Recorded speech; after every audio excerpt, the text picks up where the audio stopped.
Let's talk about how to get started when you're designing a bent part. First thing we want to do is, of course, start a new file.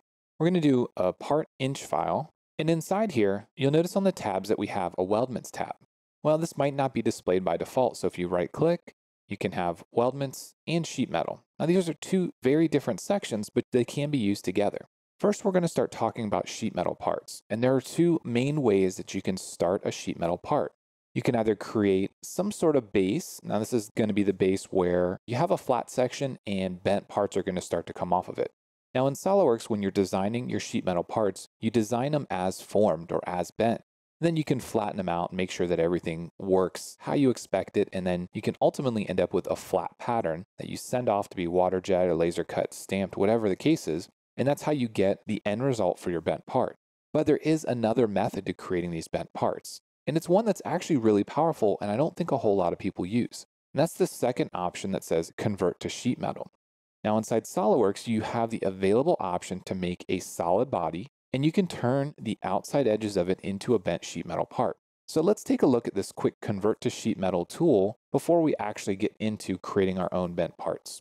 So I'm going to start by creating a sketch on my top plane, and I'm just going to do a center point rectangle at the origin that's 4 inches tall and 6 inches wide. I'm then going to go to my Features tab, and I'm going to extrude this up 1 inch. I'm also going to go ahead and draft it outward 10 degrees. Now from this face, let's go ahead and sketch. We're going to use Convert Entities, and we're going to say OK. Now we're going to extrude this one up 2 inches with no draft. So currently, you see that we have just a solid body here. We have a flat face on the bottom. We have some edges that have a draft on them. And then we have this section up top that has no draft. So what we want to do is go to our Sheet Metal tab and go to Convert to Sheet Metal. Now this is a very handy process, and there are just a few things that you need to understand. First, we're not going to talk about gauge tables. It's really more of an advanced section talking about bent parts. But you do need to understand the different ways that gauge tables or different values affect how your parts are created. We'll talk about that a little bit more when we get into our sheet metal examples. The first selection that you need to do is select a fixed entity. In our case, I want to select this bottom face. That was the first sketch that we created. Next, you'll notice that by default, it brings in a sheet thickness value. Now, obviously, this is way too big, so we're going to change this value to 0.05. You notice that we have options to reverse thickness and also keep the solid body. So these can be very handy options depending on whether or not you're drawing the inside edge of something that a surface or a sheet metal part needs to touch, or if it's an outside edge. Now, if we zoom in a little bit, you can see a preview of where the sheet metal actually is. If we reverse the thickness, it goes to the outside. Let's go ahead and zoom back out and move on. You'll notice that the next dialog box here is dealing with the radius. Now, this is the bend radius. Now, I'm going to use a smaller value. I'm going to say 0.1, and that's going to be the radius value that my corners are bent at. Next, we have to select bent edges. Now, we have an option here to collect all bends. Now, this is a very handy thing, but it really depends on what your end results are. If we say collect all bends, you see it says no pre-made bends were found, but you do have available options to create pre-made bends. We're going to talk about the manual selection process again because this is a basic series. We're not going into more advanced sections of sheet metal design. So under bent edges, we need to just start selecting edges where we want bends to be. So we're going to select all the bottom edges, and you'll notice that we'll start to get some previews on the screen. Let's go ahead and reverse the thickness. It might make a little bit more sense. Now, if we view this, you can see that we have sheet metal sections coming away from our body. The corner we selected here has a gap. So it's bending from the bottom. It has a tear or a rip in the bottom, and it has a gap in the corner. So if we keep going along, we can select this edge, this edge, this edge, and the last one over here. Now what we've done is we've created a sheet metal part that starts at the base flange and it bends upward. We're basically creating a box. Now, if you wanted to cap this or fill it off, you could select one of the top edges. And you see that it gives you a sheet metal body that allows you to create a closed box. Now, of course, designing this in 3D in SolidWorks and actually physically making it are two very different things. This could be a very complicated box to make, and in reality, you would have to bend this edge early on. You'd have to press it into place and weld the seam.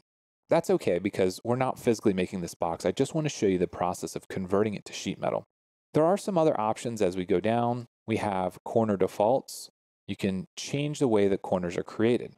So if you modify these, you'll notice that it makes a change on the screen. we have an underlap, an open butt, or we have an overlap, it drastically changes how the corners are taken care of. So in this case, we're going to do an open butt. And you also notice that we have defaults for all gaps. If we want to make the gaps tighter, we can pull everything in a little bit closer. We also have an option for default overlap ratio. Now this is a percentage, this is 50%. If we reduce this, it'll tighten everything up. If we increase it, it'll push any overlaps. Now of course we're using an open butt, but if we use the underlap or overlap option, it'll change how close these sections are. For instance, if we go down to 0.25, you can see that it pushes them away. Now, the custom bend allowance, I want to talk briefly about this, but again, these are more advanced options when you're dealing with sheet metal parts. If you're making a sheet metal file and you're sending it off to a job shop, they typically don't care about your K factor or your bend table or bend calculations or any of that stuff. They really only want to see the final bent part, and then they'll take care of their own calculations in order to bend those corners. In most cases, not everywhere, but in most cases.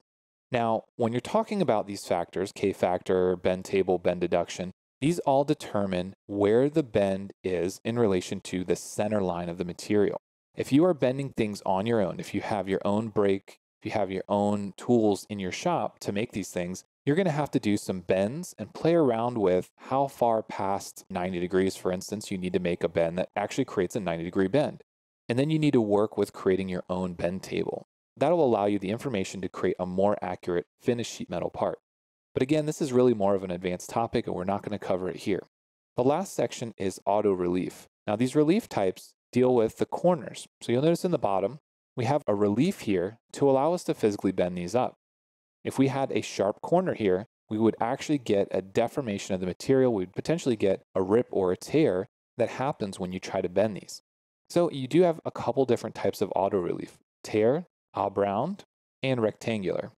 Now it really depends on what your end result is going to be and what you want to do, but by default, it'll come on as a tear type. So once we've made all these selections, let's go ahead and say OK. So you notice that now we have a nice sheet metal part. If we do a section view, you can see that this is a complete bent sheet metal part. Go ahead and rotate this around. You can see that we have an open edge here and that we have our nice sheet metal part completely hollow. Because we didn't use the keep tool body option, we only have a single sheet metal part. We didn't keep the solid body that this was created from. But hopefully you can see how quick and easy it was for us to create the original extrudes and convert them to sheet metal with just really a few clicks. Now let's take a second to talk about how we would do this with a traditional bent sheet metal part. Well, we would start with the original sketch. Let's go ahead and expand the display pane, turn the original sketch on, and we're going to hide our sheet body. So in order to create this in a traditional fashion, we would take this original sketch and we would use it as a base flange or tab. Default 0.5 thickness, that's what we're going to use. You notice that we have, again, bend allowances, auto reliefs, and the current type of relief that's going to be used. We say OK, and what we've done is we've created a base part. Now what we have here is a base flat bottom of the sheet metal that we're going to create. From here, we need to do things like make bends, and we can sketch a bend, or we can do things like create edge flanges, and we can pull these up. We can tell if they're at a different angle, maybe 80 degrees. We can grab multiple edges at once, and we can determine how high they're going to go. In this case, the blind distance, 1 inch, and say OK. Now, if we need to carry on from here, we need to do a few more edge flanges, and this time, they're going to be at 10 degrees.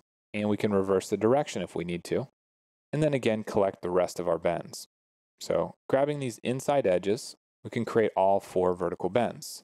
Now, of course, we will have to modify the length. We will have to maybe modify the default radius value and determine where this bend is going to come in. If we're going to keep the trim inside, if we want to keep the corner restrained, or if we want to do completely outside of the original selection. Once we say OK, we can then cap off the top bend. Now, one thing you might start to notice here is that this looks a little bit different than the original part that we made. Because originally when we made this, we were able to quickly and easily create a bend that had gap consistencies all the way throughout the part. You notice with this one that these bends are going away from each other, and we'd have to come back in and make manual end treatments happen. So it's a very different process, and you can see the end result. We have gaps in a lot of different places. We would need to modify the profiles, modify the gaps in the corners. Or if we go back to the original part, it's a much cleaner version, and it was much easier for us to make because all the gaps are taken care of at the same time. Now we can flatten the part, and take a look at what the result would be before we bend it. And we can export this data quickly and easily to get it to our job shop by going to Export, DXF, or DWG.